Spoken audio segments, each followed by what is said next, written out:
Parade ময়দানের 22 বছর তাফসীর মাহফিল করেছি, আর আজকে তো এখানে 26 বছর পূর্ণ হচ্ছে। সুবহানাল্লাহ।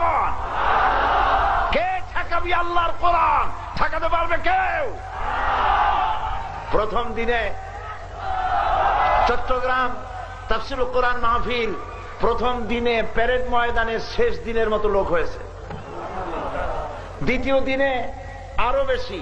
তৃতীয় দিনে আউটার স্টেডিয়ামের চতুর্দিকে 7টা রাস্তা, স্টেডিয়ামের ভেতরে ধারণ ক্ষমতা 40,000।